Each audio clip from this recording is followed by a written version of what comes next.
Let's get to Benjamin Sesko.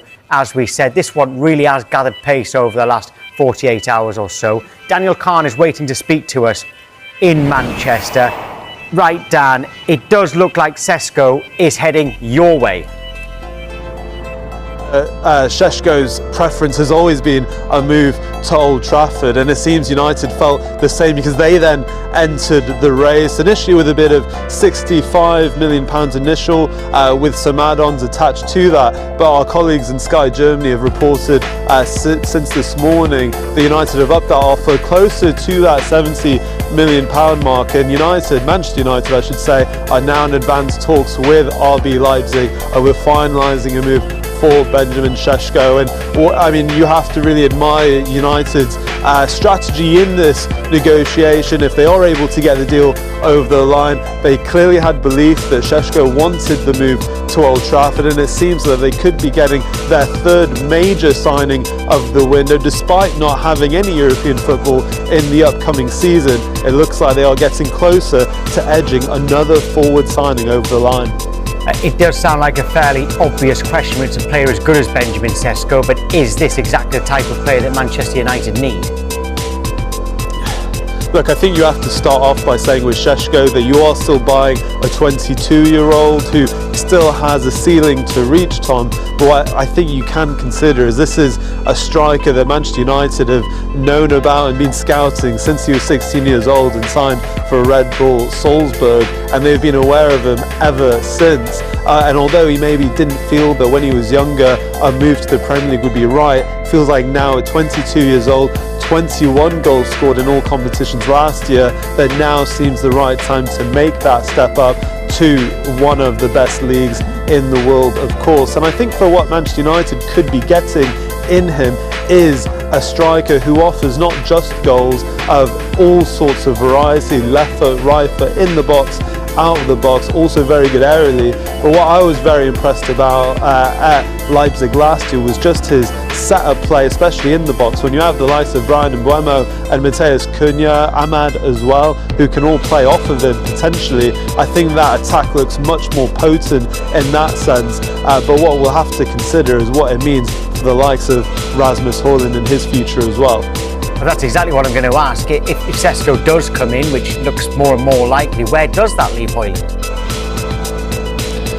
Yeah, I mean, Manchester United spent £72 million on Højlund just a few years ago, Tom, 20 years old.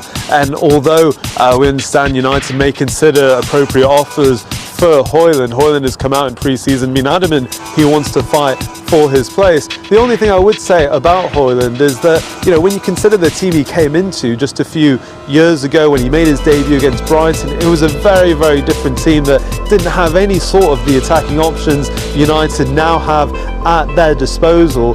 And you also consider that this United side in pre-season, they have looked so much more comfortable in Amorim's system. The likes of Patrick Dorgu, Lenny Yoro, who all look like they've taken leaps in this pre-season. I think the same has to be considered for Højlund in this system, especially now supported by Mbeumo, Ahmad and Cunha as well. So perhaps he needs a bit more time in this system. And you think for Amorim to have two strikers at 22 years old that he can really help mould into his system isn't necessarily a bad thing. But as you have to consider, they won't have as many games without European football. So how does he keep two strikers happy? I feel like there'll be enough game time between the two to share if they want to.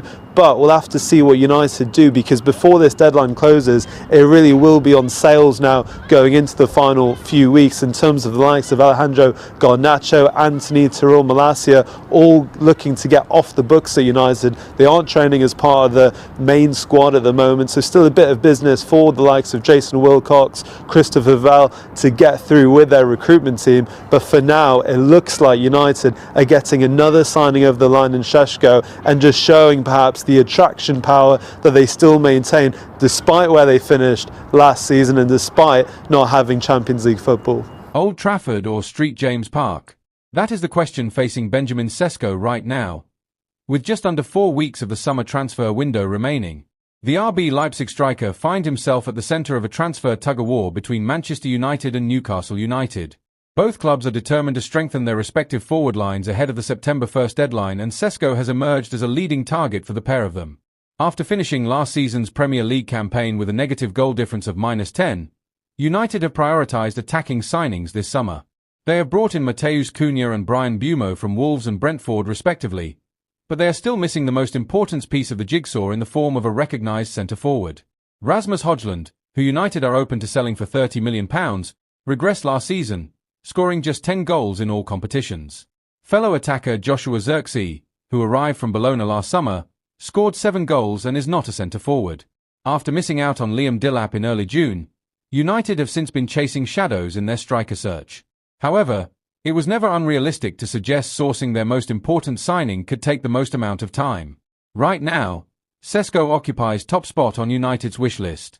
However, unlike Newcastle, they are yet to table a formal offer for the Slovenian international, who scored 21 goals for Leipzig last season. Newcastle have submitted 2 offers for the 22-year-old, the most recent of which, according to Sky Sports, was worth £69.7 million as a fixed fee plus add-ons. United do not want to get drawn into a bidding war for the striker, and understandably so, and it is believed they want assurances from Sesko that he wants to move to Old Trafford before potentially making an opening offer.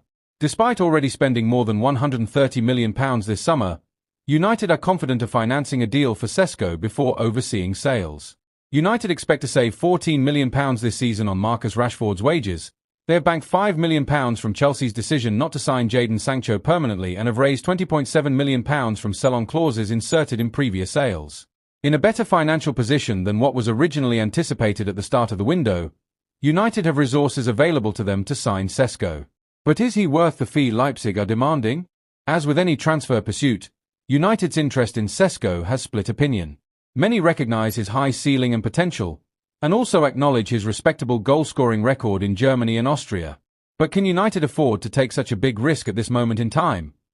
On one hand, supporters are within their rights to say yes, acknowledging the additions of Cunha and Mbeumo, who scored 37 goals between them last season, of which 35 were scored in the Premier League. On the flip side, others believe United should go for somebody who is more established and proven, no doubt mindful of the gamble United took on Højlund 2 years ago. Last week, it was confirmed Ollie Watkins had also made his way onto United's list of options, but Aston Villa are currently refusing to sell him. He has 3 years left on his contract and scored 16 Premier League goals last season. However, if United are capable of throwing big money at Leipzig in an attempt to sign Sesko, they will almost certainly have the funds available to try and change Villa's stance. Watkins is 7 years Sesko's senior, meaning his ceiling is not as high, but what he does boast is a proven record in the Premier League. Despite never scoring 20 goals or more in a Premier League campaign, the England international has reached double figures in each of the last 5 seasons since joining Villa in 2020, scoring 75 league goals. He has plundered 87 goals in all competitions for Villa T29. Watkins is not necessarily as attractive a signing as what Sesko would be, but there is a stronger likelihood of him coming in and hitting the ground running. He has scored 35 Premier League goals in the last 2 seasons, assisting 21, having already swooped for 2 of the Premier League's best players in Mbeumo and Cunha this summer. Watkins would be a fitting addition to come in and spearhead United's attack. Sesko currently sits at the top of the wish list, but it would be foolish to turn a blind eye to Watkins and his record. Manchester United are to accept a Chelsea offer of just £30 million for Alejandro Garnacho, according to the latest in the saga for the winger. Having risen through the ranks at Manchester United, Chelsea target Garnacho has been touted for sale at Old Trafford to offset some of the money spent on the likes of Bryan Mbeumo and Matheus Cunha. With Red Devils boss Ruben Amorim having no obvious place in his 3-4-2-1 system for the Argentina international, a sale before the end of the transfer window now feels inevitable, with the Blues seemingly on the cusp of a breakthrough. Given that Garnacho was snared from Atletico Madrid as a youth player and counts as a homegrown talent from the Carrington setup, any sale could be front-loaded onto this season's accounts instead of being amortized over several years, meaning that United stand to make a heftier profit. A new report from Team Talk, however, has explained why the Red Devils could expect to receive just £30 million from offloading the 21-year-old, with the club said to be left stumped by a lack of concrete interest in his services. Citing information from The Independent, Chelsea only want to spend £30 million on the star, with sources claiming Garnacho has given a resounding yes to a move to Stamford Bridge.